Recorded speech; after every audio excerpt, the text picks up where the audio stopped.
Hello everyone. MPPSC 2024 prelims के लिए काफ़ी कम समय बचा हुआ है, इसलिए मैं बहुत शॉर्ट तरीके से एग्ज़ाम ओरिएंटेड आपको यूनिट 10 कराने जा रहा हूं। इसके पहले 3 से 4 वीडियो जो है डाले जा चुके हैं, जिसमें हम लोगों ने यूनिट 1 का जो पहला पॉइंट है आपका जनजातियों से संबंधित जो प्रमुख प्रावधान है और साथ में जनजातियों का भौगोलिक विस्तार क्या है। इसके अलावा जो है मध्य प्रदेश की प्रमुख जनजातियां हैं, उनमें से हमने गोंड, कोरकू को कंप्लीट कर लिया है। इस वीडियो में हम लोग मध्य प्रदेश की जो जनजाति है भील, जो सबसे बड़ी जनजाति है, उससे रिलेटेड चीजों को करेंगे। तो वीडियो को पूरा देखिएगा। रही बात नोट्स की, तो मेरी खुद की नोट्स मैं आपके सामने यहाँ शेयर कर रहा हूँ, टेलीग्राम में इसकी पीडीएफ भी डाल दूंगा। तो एक बार लेक्चर को सुने और इसमें जितनी चीजें आपको दिख रही हैं वो टोटली एग्जाम ओरिएंटेड है, कोई फर्जी चीजें नहीं बताई जाएगी। हर एक पॉइंट जो है ना वो एग्जाम में आ चुका है, ऑब्जेक्टिव के फॉर्म में भी और मेंस में हम कहें तो आप 2 नंबर के जो प्रश्न है वहां पे उपयोगी साबित होगा। और ओवरऑल भी अगर आपसे क्वेश्चन 7 नंबर या 10 नंबर का पूछेगा तो बहुत अच्छा आपको कंटेंट मिलने जा रहा है। तो चलिए प्रारंभ करते हैं। सबसे पहले हम देख लेते हैं कि भील जनजाति कहाँ पे मिलती है। तो मुख्य रूप से अगर हम भील कहें तो झाबुआ और अलीराजपुर में सबसे ज्यादा आपको भील मिलेंगे, लेकिन ये पूरा क्षेत्र है आपका पश्चिमी क्षेत्र जो है, जहाँ पे आपके रतलाम, झाबुआ, धार, बड़वानी, खरगोन, खंडवा, बुरहानपुर, यहाँ मुख्य रूप से भील पाए जाते हैं। यह मध्य प्रदेश की सबसे बड़ी जनजाति है। तो मैप में हमने देख लिया। अब आगे देखते हैं भील जनजाति के बारे में अन्य फैक्ट। ठीक है। और दूसरी चीज ये है कि मान लीजिए आपको वीडियो में कोई अगर सुझाव वगैरह देना हो तो आप उसको जरूर दे सकते हैं। सबसे पहले अगर बात करें हम, तो जो इनकी कुल जनसंख्या है ये आपकी रहेगी लगभग लगभग जो है 46 लाख। इनकी जो जनसंख्या है मध्य प्रदेश में लगभग 1 करोड़ 53 लाख जनजातियां हैं मध्य प्रदेश में, जिसमें 46 लाख लगभग जो है ये भील जनजाति रहेंगी। और ध्यान रखिएगा 1857 में का जब स्वतंत्रता संग्राम हुआ था तो सक्रिय रूप से भाग लेने वाली ये जनजाति थी, एग्जाम में आ चुका है। ठीक है। सबसे ज्यादा घनी आबादी भी जो है ना वो भील की रहेगी, ये भी हमें ध्यान रखना है। इस वीडियो में मुख्य रूप से हम ये पढ़ेंगे कहाँ पाए जाते हैं, इनके उत्सव कौन से हैं, देवता कौन से हैं, ये नृत्य कौन से करते हैं और उनकी उपजातियां क्या हैं। तो सबसे पहले इनके नामकरण के बारे में बात करें तो इन्हें वन पुत्र कहा गया है कर्नल टॉड के द्वारा, जिन्होंने इस पे रिसर्च वगैरह की है भील जनजाति के बारे में। और जो भूगोल के जन्मदाता हैं टालमी, जिन्हें हम कहते हैं, उन्होंने इसे तीरंदाज कहा है।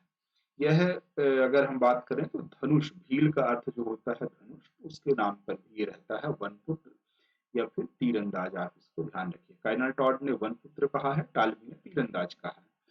अगर भील शब्द की उत्पत्ति के बात करें तो उत्पत्ति जो है वो संस्कृत भाषा के भिल्ल शब्द से हुई है। द्रविड़ में इसका अर्थ भील होता है और तमिल में इसका अर्थ होगा विल्लुवर। ठीक है। ओवरऑल जो अर्थ होगा धनुष धारण करने वाला समूह का क्या कहलाएगा, उसे भील कहेंगे। ठीक है। ये मैपिंग आप ऐसे कर सकते हैं, ये मध्य प्रदेश के पश्चिमी क्षेत्र में आपको मिलेंगे। पश्चिमी मालवा कह सकते हैं, पश्चिमी निमाड़ कहा जा सकता है। मुख्य रूप से झाबुआ और अलीराजपुर की ये जनजाति मिलती है। ठीक है। चलिए इनकी उपजातियों के बारे में बात करें अगर, तो इनकी जो प्रमुख उपजाति है भिलाला, पटालिया, बरेला, तड़वी और कमार। तड़वी के बारे में एग्जाम में आ चुका है। यह एक ऐसी जनजाति है जिसमें सबसे ज्यादा जो है मुस्लिम धर्म को स्वीकार किया गया है। इसके अलावा कुछ अन्य जनजातियां भी हैं, जिसका नाम है रथ, यास और राठिया। ठीक है। आपको मुख्य रूप से भिलाला, पटेलिया, बरेला, तड़वी ये याद रखनी है। जो भिलाला होते हैं वह सर्वश्रेष्ठ माने जाते हैं। ठीक है। इसमें एक होता है राणा पुंजा, भिलाला में राणा पुंजा, जो अपने आप को राजपूत का वंशज मानते हैं। यह भील की सबसे बड़ी उपजाति है। भिलाला ध्यान रखिएगा सबसे बड़ी उपजाति है।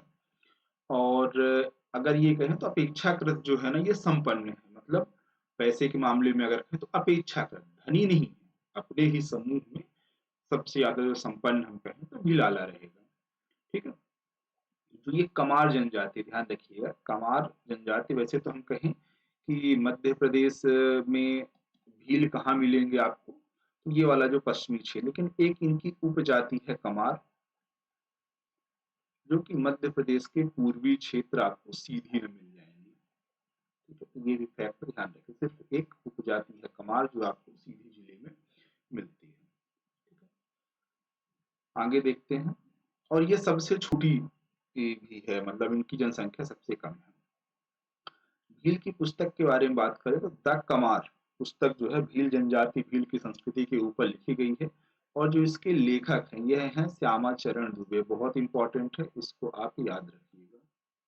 ठीक है, ये जो श्यामा चरण दुबे हैं ये गोंड जनजाति के बारे में भी किताब लिखेंगे, गोंड साहित्य। लेकिन अभी आपको ध्यान रखना है, जो भील की उपजाति है कमार, उसके लेखक है श्यामा चरण दुबे। अब हम आगे देखते हैं अन्य फैक्ट इनके बारे में। भील जनजाति के द्वारा एक स्थानांतरित कृषि की जाती है जिसे चिमाता कृषि कहते हैं। ठीक है, और ये पलमा, ठीक है, पहाड़ी भील के द्वारा की जाएगी। मतलब उपजाति में अगर कहें तो जो पलमा हो गई या पहाड़ी भील हम उनको कहेंगे, और दिजला कृषि ये बागड़ी भील के द्वारा। बहुत थोड़ा सा डीप हो जाएगा, लेकिन आप मुख्य रूप से चिमाता और दिजला किसके द्वारा की जाएगी, भील जनजाति। और अगर उस सब ट्राइब्स में अगर पूछे तो पलमा ध्यान रखिएगा, पहाड़ी भील चिमाता करते हैं, और बागड़ी भील जो है ना दिजला कृषि करते हैं। आभूषण के बारे में बात करें तो यह आभूषण प्रिय और गुदना प्रिय दोनों। वैसे मुख्य रूप से गुदना प्रिय जनजाति जो हो जाएगी कौन से गुण हो जाएगी, लेकिन ये दोनों मतलब लगभग सभी जनजातियों गुदना किया जाता है। मुख्य रूप से गुण होंगे आपके, बट सभी में थोड़ा थोड़ा, मतलब मेंस पॉइंट ऑफ व्यू से आप रखिएगा कि जनजाति आभूषण प्रिय है गुदना प्रिय। तो ऑब्जेक्टिव आएगा तो फिर आगे हम देखेंगे। इनके कुछ जो आभूषण है कहें या फिर वस्त्र कहें, इनके नाम आपको याद रखने चाहिए। पहला है पोत्या। पोत्या कहते हैं साफा या पगड़ी को। ठीक है, पगड़ी जानते ही होंगे, शादी ब्याह के अवसर पर सभी लोग लगा लेते हैं। ये जनजाति सामान्य तौर पे लगाई रहती है। खोइतू कहेंगे लंगोट को। ठीक है, ठेपड़ा कहेंगे धोती। ठीक है, सॉरी, सिंदूरी कहा जाता है साड़ी को जो नीले कलर में होती है। पिरिया कहा जाता है सादी वस्त्र, या फिर ये कहें महिलाओं का जो लहंगा होता है। झारिया झुड़लो सादी वस्त्र है। इसमें जो एग्जाम में आया हुआ है वो सिर्फ है कि पोत्या का संबंध किससे है, तो पोत्या जो है साफा को कहा गया है। ठीक है, बाकी आप जो है ना एक बार देख सकते, बाकी सिंदूरी पिरिया ये सब ऑब्जेक्टिव से आपको लगभग याद हो जाएगा। अगला रहेगा एग्जाम के लिए जोबेट भील। जोबेट भील जो है ना पंजा दरी ये लोग बनाया करते हैं। नंदना प्रिंट के कपड़े पहनना इनको पसंद है। ठीक है, ये फैक्ट भी आपके लिए इंपॉर्टेंट है। ध्यान रखिएगा इस नोट्स में जितनी चीजें आपको मिल रही हैं ना टोटली एग्जाम ओरिएंटेड है, सारे एग्जाम में आए हुए हैं। कोई भी ऐसा प्रश्न नहीं है जो कि बस ऐसे ही टाइम पास के लिए लिख दिया गया हो। पर्व की बात करें, ठीक है, तो मुख्य रूप से भगोरिया सभी को याद है। ठीक है, भगोरिया के साथ में यहाँ पे आपको एक गल याद रखना है। मुख्य रूप से भगोरिया ही एग्जाम में आता है, लेकिन भगोरिया तो सभी को पता रहता है। अगला हो जाएगा आपका भगेरिया के साथ में चिलावड़ी। ठीक है, चलावड़ी और जतारा।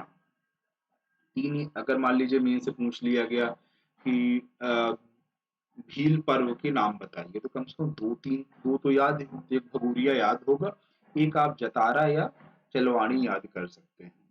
ठीक है, नृत्य की बात करें तो भगोरिया हो जाएगा, डोहा, बड़वा, धूमर, गौरी और गोल गधेड़ो। गोल गधेड़ो इस बार एमपीपीएससी 2000 मेंस सॉरी 2022 मेंस में पूछा गया था 3 मार्कर में, गोल गधेड़ो क्या है। ठीक, तो आप ऐसे 2 मार्कर भी सारे हो रहे हैं। आपको कम से कम अगर इतना भी लिख दिए ना कि भील जनजाति के द्वारा किए जाने वाला नृत्य है, 2 नंबर आपको मिल जाएंगे। तो अब जो है ना कोई ट्रिक वगैरह बनाने के चक्कर में ना रहे। ट्रिक बनाकर प्रीलिम्स निकल सकता है, मेंस नहीं निकलेगा। तो डेली सुबह उठिए और ऐसे याद करिए भील जनजाति के 3 पर्व, भील जनजाति के 3 नृत्य, भील जनजाति के देवता। ट्रिक वगैरह बना लेंगे, ऑप्शन देख के हो सकता है प्रीलिम्स निकल जाए, मेंस में फिर मेंस चलते रहेगा, रिपीट रिपीट रिपीट। तो 2 2 3 3 याद होना चाहिए आपको। ठीक है, चलिए अगले फैक्ट पे आते हैं।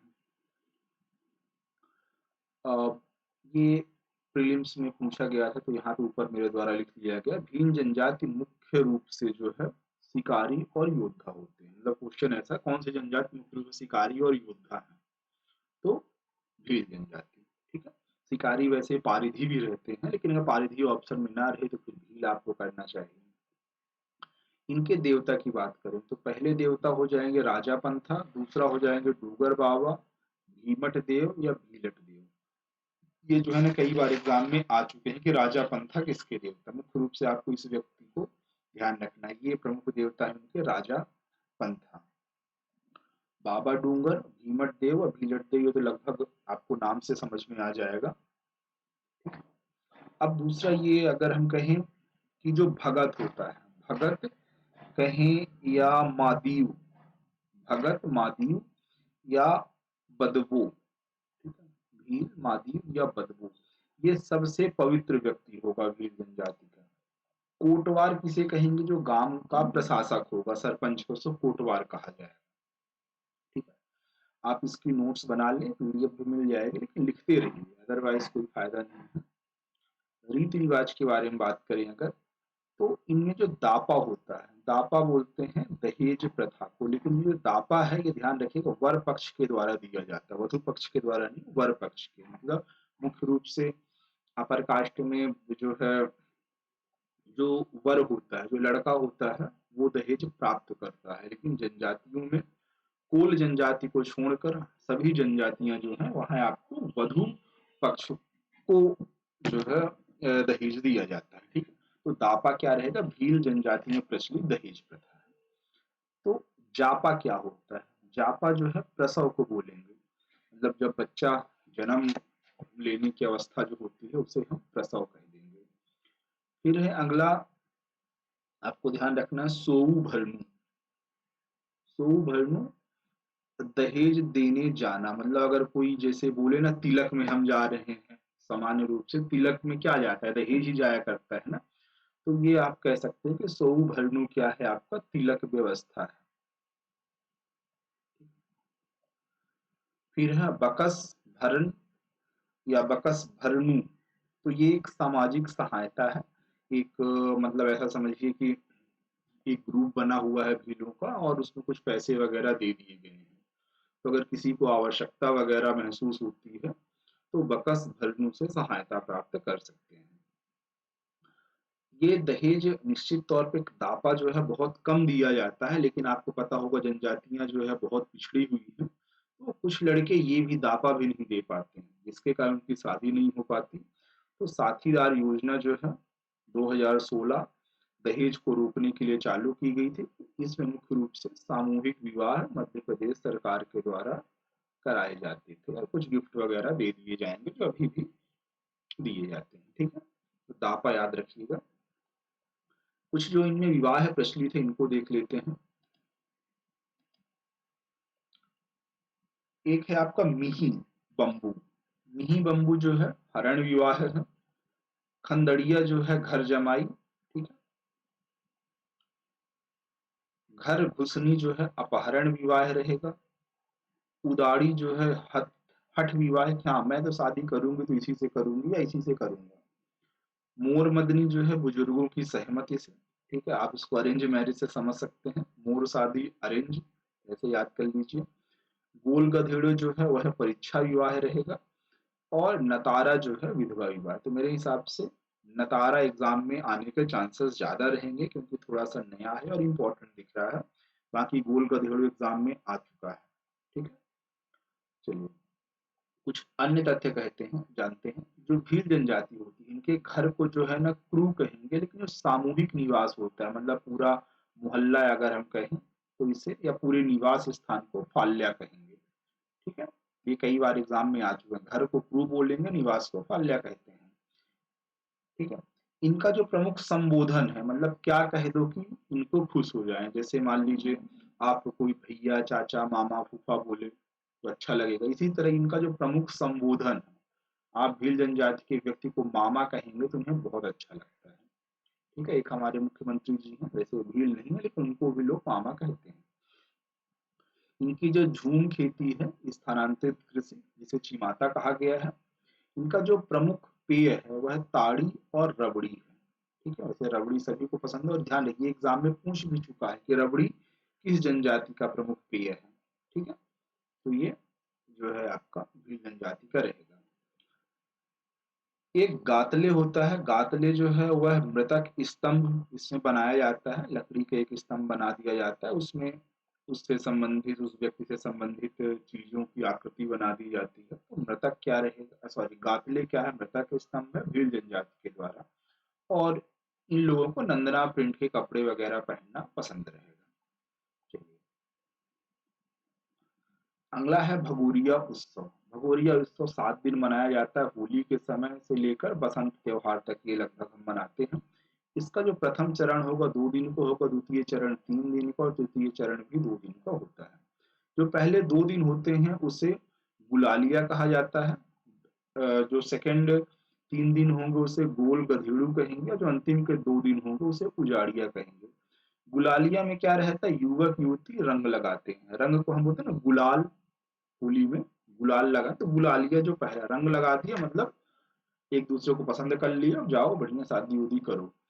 लेकिन गोल गधेड़ू क्या है, परीक्षा विवाह, इसमें टेस्ट वगैरह लिया जाएगा कि तुम योग्य हो या नहीं। और उजाड़िया जो है ना, खेल सामान का बाजार है, अंतिम दिन चलो शादी ब्याह हो गया, एक दूसरे को पसंद कर लिया, कुछ सामान वगैरह खेल खरीद लो। उजाड़िया में ध्यान रखिएगा सबसे ज्यादा जो है ना धनुष बिकते हैं। ठीक है, चलिए कुछ प्रमुख व्यक्ति के बारे में देखते हैं जो कि भील जनजाति से संबंधित है। एक है आपके टांट्या भील या मामा टांट्या कह सकते हैं। भारत का रॉबिन हुड कहा गया है। इनकी जो समाधि है वह पाताल पानी इंदौर पे है। इनका एक मंदिर भी बना हुआ है खंडवा में। और भंवर कुआं चौराहा और MI10 बस स्टैंड का नाम जो है ना ये टांट्या भील के ऊपर रखा गया है। टांट्या भील का नाम भी बचपन में क्या था, टंट्या डुंडरा, MPSC का क्वेश्चन है, याद रखिएगा इसको। ठीक है, अगले व्यक्ति हैं भीमा नायक। इन्हें निमाड़ का रॉबिन हुड कहा जाएगा। इनकी मृत्यु पोर्ट ब्लेयर में हुई थी।